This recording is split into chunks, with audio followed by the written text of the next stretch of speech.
Hoje a gente vai mergulhar nas origens do poder em Portugal. Vamos usar como guia uns trechos daquela obra clássica, Os Donos do Poder, do Raimundo Faoro. É um material, olha, bem denso, que cobre séculos de história. A verdade. Um livro fundamental para entender muita coisa. A ideia aqui é entender como aquele pequeno reino, que nasceu, como diziam, com a espada na mão, sabe? Como ele criou uma estrutura de poder tão específica. Exato. Então, o nosso foco vai ser nas raízes do Estado português, passando por uma revolução bem importante e pelo conceito principal do Faoro, o tal do estamento patrimonial. Vamos lá, desvendar isso. Vamos sim. O Faoro, ele nos convida a olhar além do superficial, né? Não é só uma história de reis, de batalhas. Certo. É sobre como a economia, o direito, as camadas sociais, como tudo isso se amarrou para formar um tipo de domínio muito particular. E que marcou não só Portugal, mas, claro, o que veio depois, a expansão. Uhum. O ponto de partida é esse. Um reino que nasce da guerra, a figura do rei evolui. Primeiro, ele é um grande dono de terras, um chefe militar, e aos poucos vai virando soberano mesmo. E como ele sustentava esse poder no início? Quais eram as fontes de renda da coroa? Eram só as terras, os reguengos? Olha, as terras da coroa, os reguengos, eram fundamentais, sim. Mas não só isso. Tinha impostos sobre a circulação de mercadorias, sobre o comércio, taxas, multas. Ah, entendi. Já tinha uma diversidade ali. Tinha. E um ponto-chave é a transição para uma economia com mais moeda circulando, né? Os forais ajudaram nisso. Os forais. Explica um pouquinho melhor. Os forais eram tipo cartas de privilégio que o rei dava para algumas cidades, algumas vilas. Isso dava uma certa autonomia e ajudava a dinamizar a economia local, sabe? Fazer o dinheiro girar mais. Interessante. Embora Faoro diga que a base do poder real era a terra, ele mostra que o comércio marítimo esse ganhou força bem cedo. Isso acabou fortalecendo cidades como Lisboa, Porto e, claro, a burguesia comercial que estava ali. Isso lá pelos séculos XII e XIV. Mas aí, esse crescimento da burguesia, do comércio, imagino que não foi tranquilo. Gerou tensões e eventos como a Peste Negra, como entram nessa história? Nossa, a Peste Negra de 1348 foi um baque. Ela piorou muito as tensões que já existiam, sabe? Como assim? Faltou mão de obra, de repente. Isso gerou conflito social, disputa por trabalhador. O rei tentou controlar, baixou lei para tabelar salário, como fez o Afonso IV, em 1349. E o povo? A raia miúda, como o Faoro chama. Exato, a raia miúda, o povão urbano e rural. Ficou ressentida, claro. E aí, no reinado seguinte do Dom Fernando I, essa tensão entre a nobreza, que tinha ganhado terras nas guerras, e a burguesia, que estava crescendo com o comércio e até sendo favorecida por algumas leis, ficou bem clara. Era uma crise esperando para acontecer. E aconteceu. Com a Revolução de Aves entre 1383 e 1385. O gatilho foi a morte do Dom Fernando sem o herdeiro homem direto, né? E o medo de Portugal acabar unido a Castela pela filha dele, a Dona Beatriz. Isso foi uma briga feia entre a legitimidade da dinastia, que apontava para Castela, e a ideia de soberania nacional. De um lado você tinha a rainha-mãe, a Leonor Teles, e uma parte da nobreza que topava a união com Castela. E do outro, quem se opôs? Do outro lado, uma aliança bem interessante. A burguesia, principalmente de Lisboa e Porto, a tal arraia miúda, o povo comum, e uma parte da nobreza que era nacionalista. E essa turma se articulou em torno de figuras-chave. Quem, por exemplo? O mestre de Avis, claro, que depois virou o Dom João I, mas também um cara da burguesia, o Álvaro Pais, que foi um grande articulador em Lisboa, o jurista João das Regras, fundamental na argumentação legal, e o Nuno Álvares Pereira, o gênio militar. E teve luta armada, né? O assassinato do Conde Andeiro, a Batalha de Aljubarrota. Sim, teve levante popular em Lisboa, guerra civil e guerra contra Castela. Aljubarrota, em 1385, foi a vitória decisiva.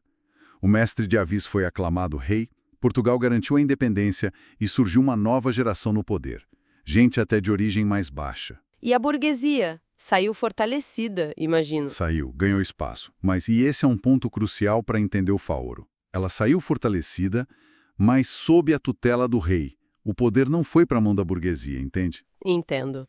E você mencionou os juristas, os letrados. Qual foi o papel deles? Fundamental. Eles usaram o direito romano para construir a base legal do novo regime, para justificar a aclamação do mestre de Avis contra a linha de sucessão tradicional. Eles ajudaram a estruturar esse novo Estado centralizado. É aí que entra o tal estamento patrimonial do Faoro. Para explicar essa estrutura que não era nem feudal clássica, nem exatamente burguesa. Exatamente aí. Esse é o conceito central dele.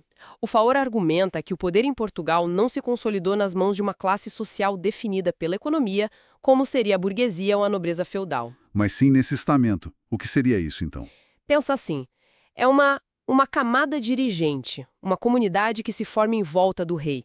Nela entra gente da nobreza, do clero, os letrados que a gente falou, e até membros da alta burguesia. E o que une essa gente toda? Não é só dinheiro, pelo visto. Não é só dinheiro. O que define o estamento é o status, a honra, o estilo de vida e, principalmente, a proximidade com o poder real, o acesso aos cargos, aos favores, às benesses do Estado. É gente que opera dentro de um Estado que o Faoro chama de patrimonial. Patrimonial por quê? Porque mistura o público e o privado. Isso, as coisas se confundem. O rei e esse grupo dirigente usam a máquina do Estado para seus próprios fins também, para se manter no poder, para distribuir privilégios. E esse modelo de estamento, ele explicaria a forte centralização do poder em Portugal e como a economia, tipo a expansão marítima, foi conduzida? Você falou em capitalismo político. Exato. O Faoro usa esse termo, capitalismo político, para dizer que a grande atividade econômica, especialmente o comércio ultramarino depois,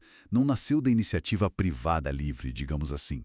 Foi impulsionada, controlada, dirigida pelo Estado, pelo rei e por esse estamento. Eles davam monopólios, concessões. Entendi. O Estado era o grande empresário, de certa forma. De certa forma, sim. Ou pelo menos o grande diretor da orquestra econômica. E para Faoro, isso é uma diferença-chave em relação ao feudalismo mais clássico, onde o poder era mais pulverizado. E a expansão? A conquista de Ceuta em 1415, por exemplo, foi um projeto desse estamento também? Na visão do Faoro, sim. Ceuta foi um projeto que juntou tudo. O interesse comercial da burguesia em controlar rotas, o interesse militar da nobreza, que estava meio sem função depois das guerras internas e contra Castela, e o interesse religioso da igreja. Mas tudo sob o comando e o cálculo político do rei e do seu grupo dirigente. Mesmo com dinheiro de fora, tipo de banqueiros italianos? Sim, podia ter financiamento de fora, mas o controle, a decisão estratégica, era da coroa, era desse estamento ligado ao rei. Nossa, é um quadro bem complexo, né? Quer dizer, a Revolução de Avis não foi só uma vitória da burguesia. Foi, na verdade, a consolidação de um modelo diferente. Um Estado bem centralizado, gerido por esse grupo, o estamento, que se articulava em torno do rei e usava o comércio, a expansão, como ferramentas de poder. Precisamente. Uma estrutura que nasce ali no fim da Idade Média, mas que vai ter consequências por muito tempo. Define um jeito de operar o poder. Fascinante pensar nisso. Como esses eventos e essa estrutura lá de trás podem ter definido um modelo que durou tanto tempo. E aí fica a pergunta para a gente pensar, né? Será que essa dinâmica de um grupo dirigente muito próximo do Estado, influenciando a economia de cima para baixo, será que isso deixou ecos, deixou heranças? É a grande questão que a obra do Faoro levanta, né?